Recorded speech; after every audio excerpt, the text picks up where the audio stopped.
ചെയ്യണ്ട, ഒന്നും ചർച്ച അങ്ങനെ ഒരു തീ പാറണ്ട എന്ന് പറഞ്ഞു. ഞാൻ തീ പാറും എന്ന് വിചാരിക്കണം, അങ്ങനെ തീയൊന്നും പാറില്ല എന്നുള്ളത് പറഞ്ഞു. ഞാൻ എന്തുകൊണ്ടോ എനിക്ക് അതിനോട് യോജിക്കാൻ കഴിയില്ല. രാഷ്ട്രീയം ചർച്ച ചെയ്യുമ്പോൾ കൃത്യമായ രാഷ്ട്രീയം സ്ത്രീ വേദികളിൽ ചർച്ച ചെയ്യണം.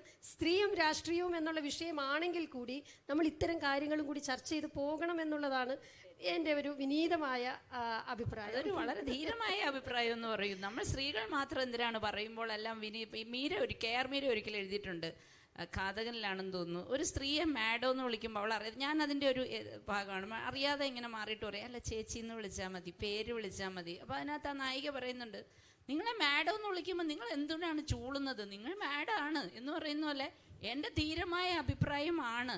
അപ്പോൾ ഇപ്പോൾ ചോദ്യത്തിൻ്റെ ശരം തീർച്ചയായിട്ടും എന്തുകൊണ്ടാണ് ഇത് പാസ്സായിട്ടും ഇത്രയേറെ ഭൂരിപക്ഷം ഉണ്ടായിട്ടും ഇത് നമ്മളിലേക്ക് എത്താത്തത് എന്ന ചോദ്യം സ്വാഭാവികമായിട്ടും സജിനി മാമിനിലേക്കാണ് എത്തിച്ചേരുന്നത്. അതേപോലെ തന്നെ മുൻപ് ഒരുപാട് ഉദാഹരണങ്ങൾ പറയുമ്പോൾ ഞാൻ പലപ്പോഴും പറയുന്നൊരു ഉദാഹരണമുണ്ട്, അതും കൂടി ശ്രദ്ധയിൽപ്പെടുത്താം. ഈ ഭാരതത്തിലെ ഏറ്റവും ആദ്യകാലം തന്നെ ചോദ്യം ചെയ്ത, അതായത് വ്യവസ്ഥിതിയെ, അധികാരമുള്ളവർ അധികാരമില്ലാത്തവരെ മാറ്റുന്നതിനെ കുറിച്ച് ചോദ്യം ചെയ്ത സരമ എന്ന ഒരു നായയിൽ നിന്നും കൂടിയാണ് നമ്മുടെ മഹാഭാരത കഥ തുടങ്ങുന്നത്. നമ്മൾ അത്തരം നായികമാരെ നമുക്ക് എവിടെയോ നഷ്ടമാകുന്നുണ്ട്. അതവിടെ മാറ്റി നിൽക്കുമ്പോൾ തന്നെ എന്തുകൊണ്ടാണ് ഇവിടെ 50% സ്ത്രീ, ഞാൻ അതിൽ നിന്ന് വിടുന്നില്ല കേട്ടോ, 33% ഞാൻ വിട്ട്, 33 വരട്ടെ, 50 ചോദിച്ചാൽ 33 കിട്ടട്ടെ. എന്തുകൊണ്ടാവാം ഇത് പ്രാവർത്തികമാകാത്തത്, ടെക്നിക്കൽ കാര്യങ്ങളിൽ ഉടക്കി എന്ന പോലെ?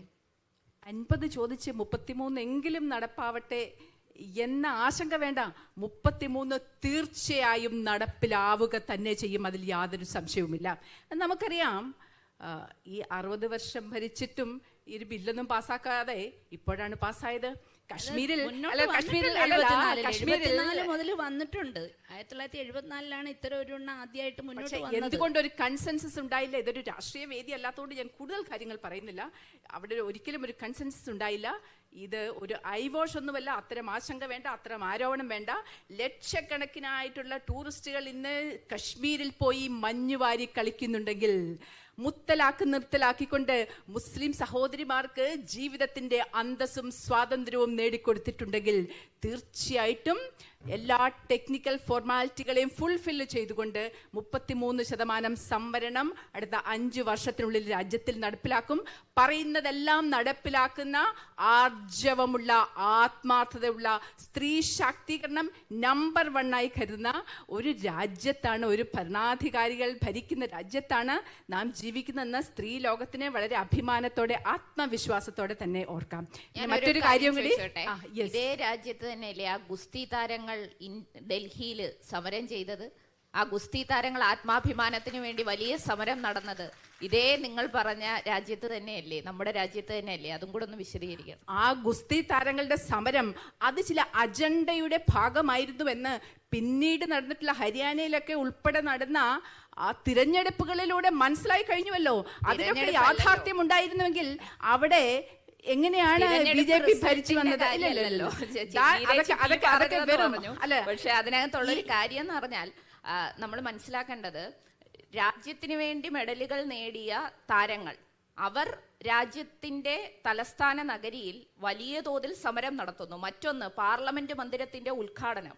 ആ ഉദ്ഘാടന ചടങ്ങിന് മാറ്റി നിർത്തപ്പെട്ട ഒരു വനിത, അത് ഇന്ത്യയുടെ പ്രസിഡന്റ് ആണ്. എന്തുകൊണ്ട് ഇന്ത്യൻ പ്രസിഡന്റ്? അവർ വനിതയാണ്, വിധവയാണ്, ദളിതയാണ്. ഈ 3 കാരണങ്ങൾ കൊണ്ടാണോ അവരെ മാറ്റി നിർത്തിയത്? രാജ്യത്തിന് വേണ്ടി മെഡലുകൾ വാങ്ങിയവര് അവിടെ സമരം ചെയ്യുകയും ആ മെഡലൊക്കെ വാങ്ങിയവരോ നഷ്ടപ്പെട്ടവരോ ഒക്കെ പിന്നീട് മറ്റൊരു രാഷ്ട്രീയ പാർട്ടിയുടെ ഭാഗമായി മത്സരിക്കുകയും MP ആയി തിരിയുകയൊക്കെ ചെയ്തപ്പോൾ തന്നെ ഈ നാട്ടിലെ സാമാന്യ ബോധമുള്ള, ജനാധിപത്യ ബോധമുള്ള എല്ലാ മനുഷ്യർക്കും മനസ്സിലായിട്ടുണ്ട് അത്തരം സമരങ്ങളുടെ പിന്നിൽ ആരായിരുന്നു എന്ന്. പിന്നെ ചർച്ചയിലേക്ക് പോകുമ്പോഴാണ് ഞാൻ പറഞ്ഞത്, ആദ്യം തന്നെ തിരിച്ചിനിയിപ്പോ ചിന്താ ജറാമിനോട്, സഖാവിനോട് നമുക്ക് ചോദിക്കാം, സഖാവ് സഖാവിനി എന്നൊരു ഇതിനകത്ത് ഒരു പ്രശ്നം ഇപ്പൊ വരുമ്പോ ചോദിക്കും, അപ്പൊ ആശാ വർക്കർമാരുടെ സമരം സമരവും പിന്നിൽ നിന്നുള്ളതാണെന്ന് നമ്മൾ ആ സമരങ്ങൾ പ്രത്യേകിച്ച് ആശാവർക്കർമാരുടെ സമരത്തെക്കുറിച്ച് ചർച്ച ചെയ്യാതെ നമുക്ക് അതിൽ ഏതാണ് യാഥാർത്ഥ്യം ഏതാണ് അല്ലാത്തത്, അവരുടെ അവകാശങ്ങൾ എന്താണ്, അവർ നമ്മുടെ സമൂഹത്തിൽ എന്തൊക്കെ ചെയ്യുന്നു എന്ന് കൊറോണ സമയത്തെങ്കിലും നമ്മൾ വ്യക്തമായിട്ട് അറിഞ്ഞതാണ്. നമുക്ക് ചർച്ച ചെയ്യാതെ പറ്റത്തില്ല. എന്തുകൊണ്ടാണ് സ്ത്രീകൾ സമരം ചെയ്യുമ്പോൾ, അവരുടെ അന്തസ്സിനും അഭിമാനത്തിനും വേണ്ടി സമരം ചെയ്യുമ്പോൾ അതിനെ രാഷ്ട്രീയവൽക്കരിക്കുന്നത്, ജാതിവൽക്കരിക്കുന്നത്, അവൾ മറ്റെന്തോ ഇത് ഒരു സ്ത്രീ മുന്നോട്ട് വരുന്നു പറഞ്ഞ് ശബ്ദം ഉയർത്തുമ്പോൾ അങ്ങനെ ശബ്ദം ഉയർത്തുന്ന ഒരു സ്ത്രീ വർഗം ആണെന്നല്ലാതെ തന്നെ എപ്പോഴും ശബ്ദം ഉയർത്തേണ്ട മീഡിയയിൽ നിൽക്കുന്ന ആളായിട്ട് പോലും ഞാൻ ചോദിക്കുകയാണ്, ഇത്തരം സമരങ്ങളിൽ എന്തിനാണ് ഇത് അധികാരത്തിലേക്കുള്ള കുറുക്കുവഴിയാണ് അങ്ങനെ കാണുന്നത്? ഓണറേറിയം വർദ്ധിപ്പിക്കേണ്ടത് ആശാവർക്കറുടെ അഭിമാനത്തിൻ്റെ പ്രശ്നം, അവരുടെ നിലനിൽപ്പിൻ്റെ പ്രശ്നമാണ്. അതേപോലെ തന്നെ എൻ്റെ വ്യക്തിപരമായ അഭിപ്രായത്തിൽ ഒരു പെണ്ണ് അവൾ അപമാനം നേരിടുന്നു എന്ന് പറയുമ്പോൾ കുറച്ചുകൂടി ആർജവമായി നേരിടേണ്ടതും നമ്മുടെ അവകാശം തന്നെയാണ്. അപ്പോൾ ഇതിനകത്ത് എല്ലാ രാഷ്ട്രീയ പാർട്ടിയും ഒരുപോലെ തന്നെ കുറച്ച് ക്വസ്റ്റ്യനബിൾ ആയിട്ടല്ലേ നിൽക്കുന്നത് എന്നൊരു ചോദ്യം എനിക്ക് ചോദിക്കാനുണ്ട്. അത് എല്ലാവരോടും കൂടിയാണ്. രാഷ്ട്രീയം പറയുമ്പോൾ നമ്മൾ കക്ഷി രാഷ്ട്രീയത്തേക്കുള്ള അവിടെ ഒരു സ്ത്രീയുടെ നില എന്താണ് എന്നും കൂടി എല്ലാവരും ഒന്ന് വിശദീകരിച്ചാൽ വളരെ നന്നായിരിക്കും. അല്ല, ഒരിക്കലും അല്ല. കാരണം നമ്മളിപ്പോൾ ഇവിടെ പുള്ളിക്കാരി സജിനി ചേച്ചി പറഞ്ഞത് ആത്മാഭിമാനം ഉയർത്തിപ്പിടിക്കുന്ന സ്ത്രീകളുടെ ആത്മാഭിമാനത്തിന് വേണ്ടി പരിശ്രമിക്കുന്ന ഒരു ഗവൺമെന്റ് ഉറപ്പായും സംവരണം കൊണ്ടുവരും എന്നാണ് പറഞ്ഞത്. അപ്പോൾ ഈ കണ്ണിൽ പൊടിയിട്ടുകൊണ്ട് ഒരു സംവരണ ബില്ല് അവതരിപ്പിക്കുകയും സ്ത്രീകളെ ആകെ രാജ്യത്തുള്ള സ്ത്രീകളെ തെരഞ്ഞെടുപ്പിന് തൊട്ട് മുമ്പായി കളിയാക്കുകയോ അല്ലെങ്കിൽ അവരുടെ ഒരു ചിന്തയെ ഇതാ സംവരണം കൊണ്ടുവരാൻ പോകുന്നു എന്നുള്ള ഒരു ഗിമ്മിക്ക് കൊണ്ടുവരുന്ന ഒരു പരിശ്രമമാണ് ആ ഘട്ടത്തിൽ ഉണ്ടായത്.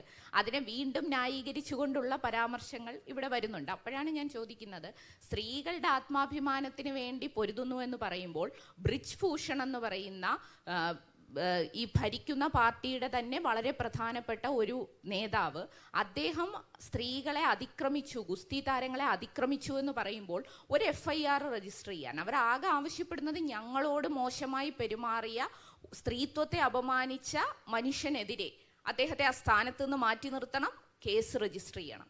എത്ര ന്യായമായ ചോദ്യമാണ് ആ ഗുസ്തി താരങ്ങൾ സമരത്തിന്റെ ഭാഗമായി ഉന്നയിച്ചത്. അതിൽ എന്ത് നിലപാട് സ്വീകരിക്കാൻ കേന്ദ്ര ഗവൺമെന്റിന് സാധിച്ചു എന്നുള്ളത് സ്ത്രീ എന്നുള്ള നിലയിൽ അല്ലെങ്കിൽ കായിക രംഗത്ത് പ്രവർത്തിക്കുന്ന സ്ത്രീകൾ ഉയർന്നു വരണമെന്ന് ആഗ്രഹിക്കുന്ന ഒരു വ്യക്തി എന്നുള്ള നിലയിൽ വളരെ റെലവെന്റ് ആയിട്ടുള്ള ഒരു ക്വസ്റ്റ്യൻ ആയിട്ട് തന്നെ നോക്കി കാണുകയാണ്. ഒരാള് ഗുസ്തിയിൽ നിൽക്കുന്നു, ഒരാള് ആശാവർക്കറെ നിൽക്കുന്നു. ഇതെങ്ങനെയാണ് ചർച്ച ഇടപെടുകയാണ്. ഇവിടെ ഏറ്റവും മുതിർന്ന ഒരാളെന്ന നിലയിലാണ് 80-ലൊരു ഇവിടെ പറഞ്ഞ പോലെ ലേഡി റെപ്രസെൻറ്റേറ്റീവായിട്ടും 84 യൂണിവേഴ്സിറ്റി യൂണിയൻ കൗൺസിലറുമായിട്ട്